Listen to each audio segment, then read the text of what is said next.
अधिकारियों की transfer posting को लेकर दिल्ली सरकार और एलजी यानी उपराज्यपाल के बीच जो हाय तौबा मची थी, उसका मामला जब सुप्रीम कोर्ट के सामने पहुंचा तो chief justice of India DY Chandrachud ने एक सवाल सॉलिसिटर जनरल से पूछा कि आखिर दिल्ली में जब चुनी हुई सरकार है तो फिर केंद्र सरकार सारे काम क्यों करती है?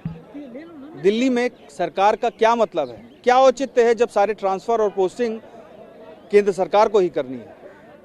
और फिर चुनी हुई सरकार क्यों है? आखिर ये 70 सीटें क्यों हैं? उस सवाल के पीछे बहुत सारे सवाल सॉलिसिटर जनरल के सामने आ गए। सॉलिसिटर जनरल ने उसका लीगली यानी कानूनी जवाब देते हुए कहा कि दिल्ली एक पूर्ण राज्य नहीं है। उनका साफ तौर पर कहना यही था कि दिल्ली को पूर्ण राज्य का दर्जा प्राप्त नहीं है और ऐसी स्थिति में उसकी सीमाएं और उसके कार्य निर्धारित हैं। यही वजह है कि दिल्ली में जो अधिकारी तैनात होते हैं वो दिल्ली सरकार के कार्य क्षेत्र में तो रहते हैं, उनके अनुसार कार्य तो करते हैं, लेकिन उनकी ट्रांसफ़र और पोस्टिंग केंद्र सरकार की ओर से नियुक्त प्रशासक यानी कि एलजी द्वारा की जाती है। इसकी थोड़ी पृष्ठभूमि में आते हैं कि दिल्ली को 1991 में एक विशेष राज्य का दर्जा दिया गया। इस विशेष राज्य का दर्जा देने के पीछे कई अहम कारण थे, उन कारणों में हम बाद में जाएंगे, लेकिन दिल्ली में प्रशासक नियुक्त किया गया 1966 में, यानी कि एलजी की नियुक्ति पहली नियुक्ति 1966 में हुई और एक तरह से वो केंद्र सरकार के प्रतिनिधि हैं जो दिल्ली के मामले में अहम निर्णय लेते हैं। हालांकि उनकी भी सीमाएं तय हैं। ऐसा नहीं है कि दिल्ली के पास जो अधिकार हैं यानी कि विधानसभा को लेकर के और बाकी प्रशासनिक अधिकार जो दिल्ली के पास हैं उसमें वो सीधे तौर पर हस्तक्षेप करते हों, ऐसा बिल्कुल नहीं है।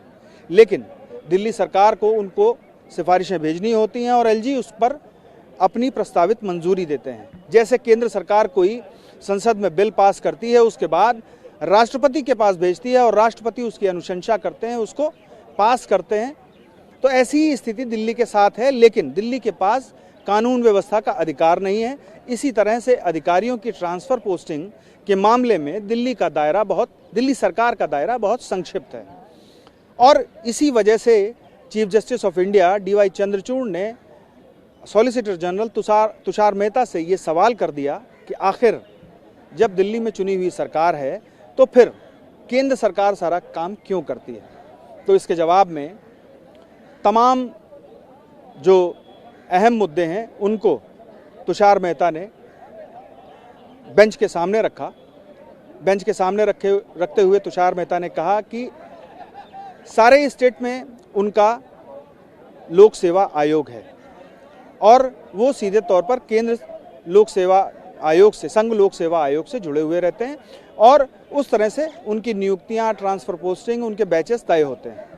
लेकिन किसी भी केंद्र शासित प्रदेश के पास ये व्यवस्था नहीं है और ऐसी स्थिति में जो कार्य क्षेत्र है उसमें तो अधिकारियों के ऊपर जो निर्देश का अधिकार है वो दिल्ली सरकार के पास है, लेकिन ट्रांसफ़र पोस्टिंग के मामले में उसका दायरा सीमित है और उसके पास कोई भी अधिकार नहीं है। अब देखना यह है कि इस मामले पर सुप्रीम कोर्ट 17 जनवरी को होने वाली अगली सुनवाई में सॉलिसिटर जनरल से और क्या नए सवाल करता है और सॉलिसिटर जनरल तुषार मेहता उपराज्यपाल की ओर से क्या जवाब सुप्रीम कोर्ट को देते हैं। अभी ये सुनवाई कई और दिन चलेगी। इस मामले पर पूरे दिन सुनवाई होती है, मंगलवार, बुधवार, बृहस्पतिवार, 3 दिन, हफ्ते में 3 दिन सुनवाई लगातार हो रही है और ऐसी स्थिति में उम्मीद है कि अगले 2 हफ्ते में ये सुनवाई पूरी हो जाएगी और उसके बाद सुप्रीम कोर्ट इस मामले पर अपना फैसला सुरक्षित रख लेगा।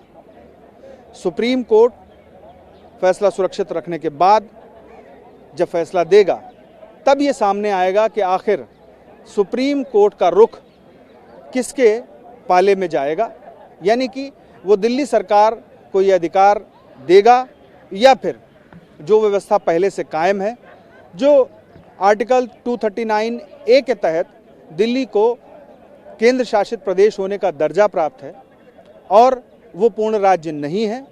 ऐसे तमाम सवाल उलझते हैं और ऐसी स्थिति में सुप्रीम कोर्ट का फैसला क्या होगा ये तो देखने वाली बात होगी, लेकिन ये बहुत ही कानूनी विषम विषय है, यानी कि कठिन विषय है, जटिल विषय है, जिस पर चारों पहलुओं को, सभी पहलुओं को ध्यान में रख करके सुप्रीम कोर्ट को अपना फैसला देना होगा। तो ऐसी स्थिति में जो सुप्रीम कोर्ट का सवाल सॉलिसिटर जनरल तुषार मेहता से था वो बहुत ही अहम था, लेकिन उसकी कानूनी पेचीदगियां जो हैं उनको ध्यान में रखकर ही सुप्रीम कोर्ट भी आगे बढ़ेगा और उम्मीद ये है कि 17 जनवरी को होने वाली अगली सुनवाई में सॉलिसिटर जनरल सुप्रीम कोर्ट की पीठ को यानी बेंच को संतुष्ट कर सकेंगे और समुचित जवाब देंगे। पीयूष पांडे, TV9।